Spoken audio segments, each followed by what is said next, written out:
फैसला की आवाज़ के साथ अतीकुर रहमान हाज़िर खिदमत हूँ। मेरे साथ मौजूद है मेंबर कौमी असम्बली अकील मलिक साहब। वज़ीर-ए-आज़म पाकिस्तान की खुसूसी हिदायत के मुताबिक यहाँ पे आ गए हैं जहाँ पे लोगों की लाइन लगी हुई है यूटिलिटी स्टोर के बाहर। इनसे पूछते हैं, जी जनाब, तो कैसे आना हुआ?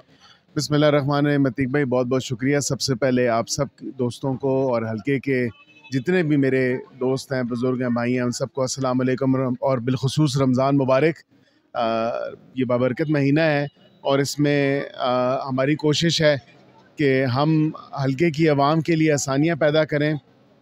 बाकी वज़ीर-ए-आज़म पाकिस्तान, जिस तरह आपने ज़िक्र किया, मियाँ मोहम्मद शहबाज शरीफ साहब ने 7.5 बिलियन रुपीज़ से लेके 12.5 बिलियन रुपीज़ तक जो रमज़ान पैकेज में जो सब्सिडी थी वो दी है, जिसमें 10 रुपये आटे पे कमी हुई है, 10 रुपये चीनी पे कमी हुई है, 10 रुपये तेल पे कमी हुई है। और इसके अलावा जो रमज़ान निगहबान पैकेज है वो भी पंजाब हुकूमत की तरफ से आ रहा है। तो पंजाब की तरफ से मुख्तलिफ पैकेज है जो बिस्प बेनज़ीर इनकम सपोर्ट प्रोग्राम और नादरा की लिस्टों पे मुश्तमिल, गो कि शायद मैं इससे 100% एग्री नहीं करता, क्योंकि वो लिस्टों में खासी ख़राबी है, खासी खरामी है, खामियां हैं जो कि मुस्तहिक लोगों तक नहीं पहुंच रहा। और मैंने आला हुकाम तक और अपनी पार्टी की क़यादत तक, गो कि वो पंजाब में हो या वफाक में हो, मैंने उन तक ये बात पहुंचाई है कि लिस्टें ख़राब बनी हैं। मेरे हल्के की आवाम जो मुस्तहिक लोग हैं उन तक ये राशन नहीं पहुंच रहा। कई लोग लिस्टों पे ट्रेस नहीं हो रहे, कई लोग लिस्टों पे मौजूद ही नहीं हैं, और कई लोग लिस्टों पे जो मौजूद हैं वो आपको कहीं दस्तयाब ही नहीं है, और कई तो वफ़ात पा गए हैं। तो ये एक बहुत बड़ी नाइंसाफ़ी है। लेकिन इसमें MNA MPA का कोई सरोकार नहीं। ये डायरेक्टली CM पंजाब और CM सेक्रेटेरिएट से बिस प्रोग्राम और नादरा की लिस्टों पे मुश्तमिल जो अफराद सिस्टम के मुताबिक मुस्तहिक हैं, मैं उससे इत्तफ़ाक़ करूँ या ना करूँ, लेकिन उस पर जो हमारा कोई सरोकार नहीं है, वो डायरेक्ट जो है पंजाब हुकूमत की तरफ से रमज़ान निगहबान जो प्रोग्राम है उसमें उसकी तरसील जारी है, और जो उन लिस्टों के मुताबिक मुस्तहिक हैं उन तक पहुँच रहा है। हमारा क्योंकि वज़ीर-ए-आज़म पाकिस्तान मियाँ मोहम्मद शहबाज शरीफ साहब ने कल ख़ुद इस्लामाबाद में, वफाक में यूटिलिटी स्टोर्स का दौरा किया, वहाँ पे चेक किया कि वहाँ पे खाने पीने की जो चीज़ें हैं जो रमज़ान के इस बाबरकत महीने में, और उसके अलावा भी अगर देखा जाए तो यूटिलिटी स्टोर पे उसकी क्वालिटी कैसी है, क्या ये चीज़ें दस्तयाब भी हैं या नहीं हैं, और आया अगर दस्तयाब हैं तो उनकी क्वालिटी और उसके अलावा जो लोगों को सहूलत हमने मैसर करनी है, क्या आया वो वाक़तन असल हकीकत और हकीकत तौर पे मैसर हो रही है वो सहूलत या नहीं, और जो टारगेटेड सब्सिडी दी गई है आटे पे, चीनी पे, तेल पे, क्या आया वो उनको मिल रही है कि नहीं मिल रही। तो इसी सिलसिले में मीर साहब, इसी सिलसिले में आज ये विज़िट है, वाह भी है, टेक्सला भी है। अब ओपन टू क्वेश्चंस, आप सवाल कर सकते हैं कि चूँकि आप डायरेक्ट वफाक से आपका ताल्लुक़ है, तो आप समझ रहे हैं कि निगहबान जो प्रोग्राम है पंजाब गवर्नमेंट का, इसमें अभी कोई तब्दीली आ सकती है थ्रू प्रॉपर MNA या MPAs के? मैंने किसी और ने इनिशिएटिव लिया ना लिया हो, लेकिन CM सेक्रेटेरिएट तक अल्हम्दुलिल्लाह टेक्सलावा की आवाज़ ज़रूर पहुंचाई है। ये राजा हफीज़ साहब खड़े हैं सेक्रेटेरिएट, तो ये भी आपको बताएंगे जो लिस्टें, एक केस एन एग्जांपल और टेस्ट केस, क्योंकि मेरे महल्ले के भी लोग खड़े हैं और तहरी आप भी यहाँ पे खड़े हैं, उसमें मैं ऐसे यकीन करें कि गलतियाँ हुई इन लिस्टों में, और ऐसे नाम इन भाइयों दोस्तों ने आइडेंटिफाई किए जो मुस्तहिक भी नहीं थे, या वो इस दुनिया फ़ानी से वो चले गए हैं। लेकिन ये बात वाज़े तौर पे एक टेस्ट केस के बतौर मल्ला गीला खुर्द को एक मिसाली केस बना के हमने पंजाब हुकूमत को भेजा है। गो कि पंजाब हुकूमत के साथ मेरा डायरेक्टली उस तरह वाबस्तगी नहीं है, लेकिन उसके साथ वे फॉरवर्ड भी दिया है, जो गलतियां हैं वो भी आइडेंटिफाई 1 पेजर पे की हैं, और वे फॉरवर्ड दिया है और बताया कि इसका बेहतरीन हल ये हो सकता है। जो खुदा रसूल के नज़दीक दौराने रोज़ा और रोज़े की हालत में जो ज़िम्मेदारान लोग हैं वो 30-30, 35-35 बंदों की लिस्ट बना के दें। मुझे अमल पैरा होता नज़र नहीं आ रहा है इस पर, लेकिन मैंने ये सजेशन ज़रूर दी है कि हर मोहल्ले से, हर वार्ड से, क्योंकि ये काफ़ी जो सामान है ये वापस जाना है, क्योंकि उन्होंने अकाउंटेबिलिटी और एहतसाब के कि जो ऑडिट के हिसाब है उसमें उन्होंने कहा है कि तकरीबन 18,000 बैग हमें वापस भेजना पड़ेगा। तो हमारी ये कोशिश है कि अब अगर हमारे इधर इस हल्के में आ चुका है ये सामान, तो मुस्तहिक लोग जो हैं, जो अल्लाह और रसूल के नज़दीक जो वाक़तन मुस्तहिक हैं, उनको मिलना चाहिए बिला तफरीक, किसी भी सियासी या किसी भी पॉलिटिकल वाबस्तगी से बालाए ताक होके। और मैंने बरमला इस चीज़ का जिक्र किया है कि कोई काफ लाम मीम नून ना देखें, सिर्फ़ और सिर्फ ये रमज़ान का महीना है और इसको इबादत समझ के जो आप अपना हिस्सा किरदार अदा कर सकते हैं, मदद कर सकते हैं, वो गरीब आवाम की मदद करें और अल्लाह की इस मखलूक के लिए, दोस्तों के लिए, भाइयों के लिए, बुज़ुर्गों के लिए आप आसानियाँ पैदा करें। अच्छा, एक चीज़ और आपसे पूछनी थी, ये तो एक अलहदा चैप्टर हो गया कि ठीक है जो लिस्टें हैं वो पुरानी हैं चूँकि, और समझ नहीं आ रही है, एक गाड़ी है, एक रिक्शा आता है तो उस पर लोग जलगार कर देते हैं और जो मुस्तहिक होते हैं उनको तो मिलता नहीं है, तो बड़े बड़े लोग नहीं कर रहे हैं। लेकिन एक बात और है, ये जितनी भी सब्सिडी दी जा रही है, जितने भी लोगों को दी जा रही हैं सस्ती चीज़ें, और पूरे मुल्क के लिए वज़ीर-ए-आज़म साहब ने एक प्रोग्राम दिया है, ये सारा प्रोग्राम जो है वो हुकूमती ख़जाने से होता है, लामोहल्ला जो अवामी टैक्स के पैसों से सारा कुछ होता है, अपनी जेब से तो कोई नहीं देता। क्या ये अच्छा होता अगर आप वहाँ पे राय पेश करें असम्बली में कि इस तरह मुस्तहिक लोगों का नाम लेने की बजाय पूरे मुल्क की आवाम के लिए ये चीज़ें मुस्तकिल तौर पे सस्ती कर दी जाएँ ताकि हर बंदा आके ख़रीद सके?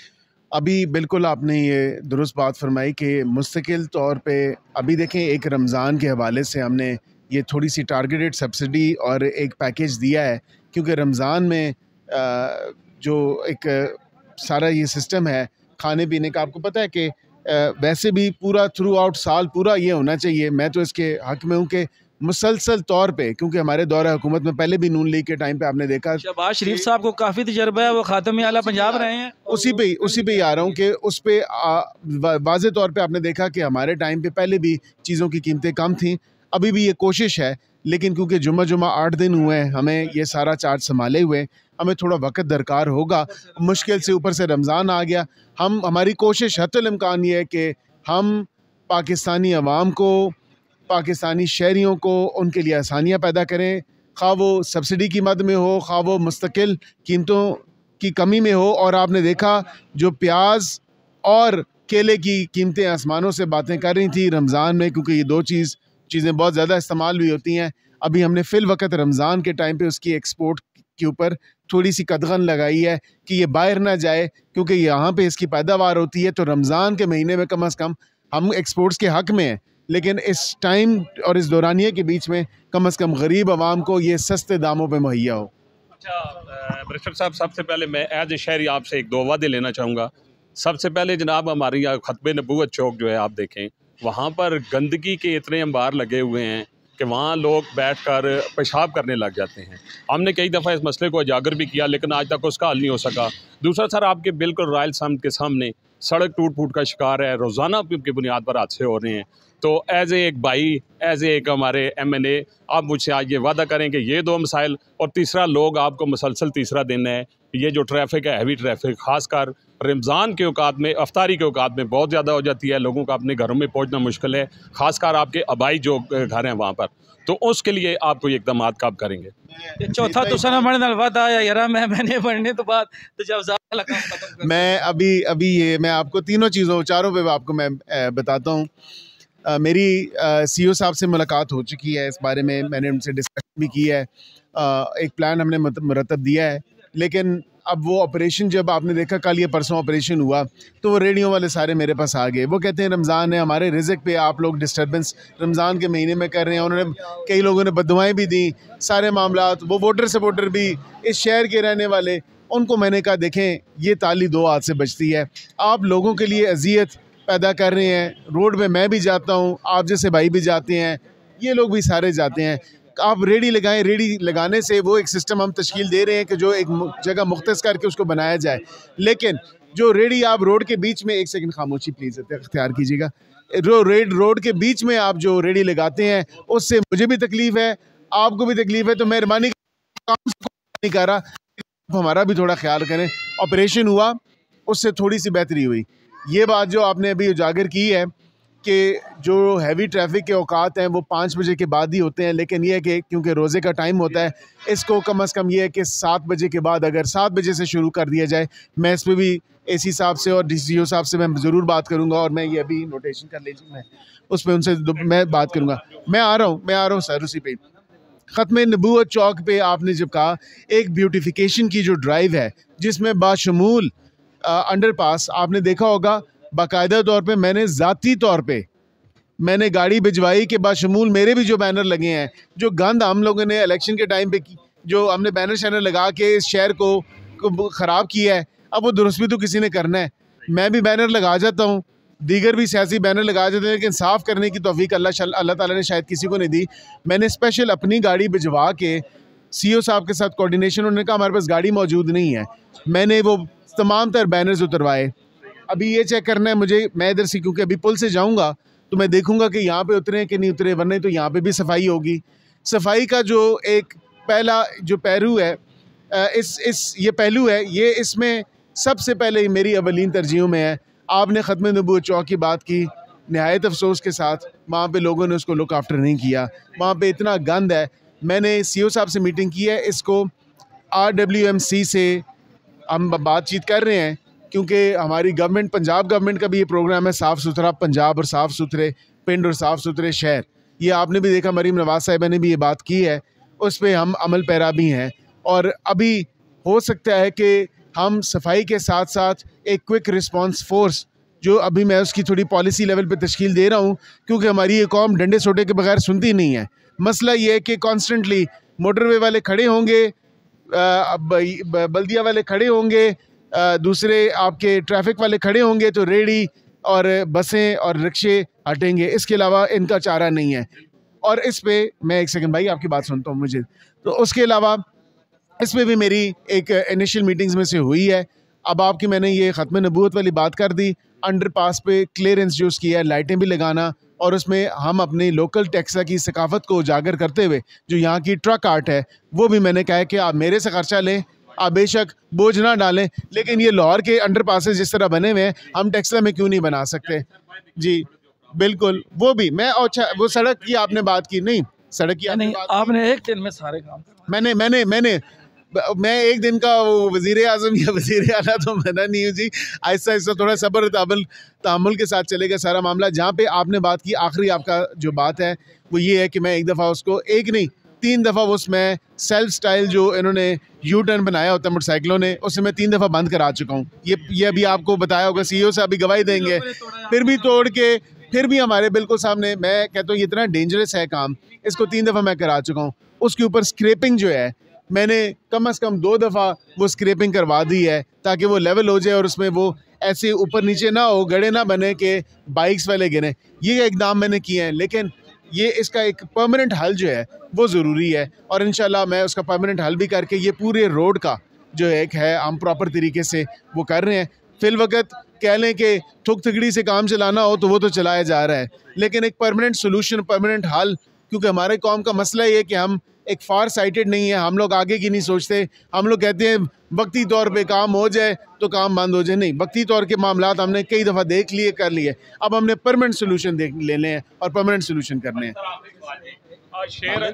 शेर अफजल मरवत से टक्कर ले लिया जनाब ने, बड़ा खड़ाके को उन्होंने वाज़े तौर पे सईद भाई कहा कि मुझे एक हाउस के मेंबर ने बताया कि ये इस तरह के एविडेंस मौजूद हैं, और मैंने अपनी एक हाउस का मेंबर होते हुए ज़िम्मेदारी समझी कि अगर पाकिस्तान के किसी भी शहरी के बारे में और ऐसे शहरी के बारे में जो एक मनसब पे, जिसको अल्लाह ताला की ज़ात ने उस मनसब पे बिठाया है और वो हमारी चीफ़ मिनिस्टर भी हैं, तो उनके ख़िलाफ़ या पार्टी के ख़िलाफ़ या किसी और ऐसी हाउस के किसी मेंबर के ख़िलाफ़ भी बात होती तो मैं ये दरख्वास्त ज़रूर देता। और उसकी वजह ये है क्योंकि शेर अफजल मरवत साहब ने ये बात की थी, उन्होंने कहा था कि मुझे हाउस के एक मेंबर ने किसी का नाम लिए बगैर के शवाहिद दिए हैं और इस तरह मेरे नाम पे कोई सुपारी या कोई मुझे कॉन्ट्रैक्ट किलिंग की बात की गई है। लेकिन उसके साथ साथ उन्होंने ये कहा मैंने ये सबूत फिर उमर अयूब को दिखाए हैं, तो उमर अयूब साहब को अगर सबूत दिखाए हैं तो 3 गवाहियाँ तो यहाँ पे डाल गई हैं, एक वो खुद, एक जिसने इनको इतला दी, और तीसरे एक उमर अयूब साहब। तो उस पर उन्होंने ख़ुद अपनी प्रेस कॉन्फ्रेंस में ट्वीट के ज़रिए कहा, ट्विटर पे जो वीडियो भी लगाई उन्होंने, और उन्होंने वहाँ पे लिखा भी उन्होंने कहा मैं FIA जाने के लिए तैयार हूँ, मैं FIA सबूत पेश करूँगा। तो ये दरख्वास्त मैंने इसलिए दी है कि आके ये FIA अपनी दरख्वास्त पेश करें ताकि दूध का दूध पानी का पानी हो सके और वाज़ेह तौर पे ये पता चल सके कि ये क्यों इल्ज़ाम तराशी की जा रही है और इल्ज़ाम क्यों लगाए जा रहे हैं। आप उन्हें पूरी तैयारी से मिल रहे हैं? जी 18 को जाके वो अपनी इन्वेस्टिगेशन एजेंसी है FIA, वो मिले उनको, FIA मुझे बुलाएगा, मैं जाऊंगा क्योंकि मैं कंप्लेनेंट हूँ। और मैंने कहा है कि किसी को ये इजाज़त नहीं होनी चाहिए कि किसी पे बेजा बेफजूल और बग़ैर किसी सबूत के, बग़ैर किसी बात के जो है इल्ज़ाम लगा दे कि ये मुझे ये मेरा कत्ल करना चाहते हैं या मेरी सुपारी या कॉन्ट्रैक्ट किलिंग की बात है। ऐसे संगीन इल्ज़ाम कोई ऐसे घिनौना मजाक भी नहीं किसी के साथ कर सकता। के अवाम क्या तो रखे कि बैरिस्टर अकील मलिक आइंदा कैबिनेट में आ रहे हैं? कोई ऐसी बात वज़ीर आज़म से या कोई मशावरत कोई? आप सबसे पहले NA 54 के जितने भी नौजवान हैं वो इस हल्के के MNA हैं और वो इस हल्के के MPA भी हैं। और बूढ़ों का नहीं, मैं बूढ़ों के बूढ़ों में बात करें ना वो वज़ीर आज़म आपको मैं ये नौजवानों में गिनता हूँ सही नहीं। तो मेरा क्योंकि नौजवानों से वादा था और मैं नौजवानों की ज़्यादा नुमाइंदगी कर रहा हूँ, तो बूढ़े जो हैं बुज़ुर्ग हैं हमारे लिए नायत काबिल एहतराम है और हम चाहते हैं कि उनकी रहनुमाई में हम जो है अच्छे फ़ैसले, मुस्बत फ़ैसले करें और उनकी जो गाइडेंस होगी उनको गाइडेंस को साथ लेकर चलें और इस हल्के के जो मसाइल हैं उन पे बात भी करें, काम भी करें और उनको रिज़ॉल्व भी करें। जहाँ तक आपने कैबिनेट की बात की, इंशाअल्लाह ताला रमज़ानुल शरीफ के बाद अल्लाह ताला की ज़ात इस दुआ को भी कबूल फरमाएगी। हल्के क्योंकि आवाज़ खल्क नकार खुदा होती है और ये इधर नहीं, ये पूरे पाकिस्तान की आवाम कह रही है कि इस हल्के की नुमाइंदगी बग़ैर किसी पोर्टफोलियो या कैबिनेट में होने के ये अधूरी होगी। तो इंशाअल्लाह अल्लाह ताला की ज़ात करम करेगी। या सुबह का टाइम हुए या शाम हुए, इधर कल भी स्कूल के सामने एक्सीडेंट हुए है, स्कूल के सामने बच्चा मारा गया, पैर टूट गया। उसे इस रोड का बात करें, फिर आगे नेर पे भी एक्सीडेंट हुआ है। डैम्पर इतना स्पीड से जा रहा है जिस तरह इन्होंने मोटरवे बनाया। देखो इधर बच्चे आते हैं, जनानी आते हैं, कोई दौड़ने वास्ते आता है, कोई बुजुर्ग होता है, वो दौड़ तो नहीं सकना। अगर इनको बात करो तो गाली देते हैं, फिर डैम्पर ऊपर से गाली देता है आपको। नहीं, ये कोई नहीं है, कोई कानून नहीं है, ये गाली देने वाला कोई कानून नहीं होता। ये नहीं, अब ये दो जगह हैं, 2 पॉइंट्स ऐसे हैं, मैं देख रहा हूँ, मैंने इलेक्शन कैंपेन में भी देखा है। एक बिल्कुल नहर के ऊपर है, ठीक है, वो एक मसला है, वहाँ पे बाकायदा तौर पे जो है, हालांकि वो बंद भी किया नहर के आगे उन्होंने, लेकिन आगे से क्योंकि लोग मुड़ते हैं यू टर्न, उसका भी देखते हैं कि क्या हल हम बेहतर तरीके से निकाल सकते हैं। कोई अगर जंप बनता है, कोई अगर कैट आइज़ लगती हैं तो वो भी हम देख लेते हैं। लेकिन ये बिल्कुल आपने अच्छा मसला किया है इस पेश। अब मैं थोड़ा सा देख लूँगा।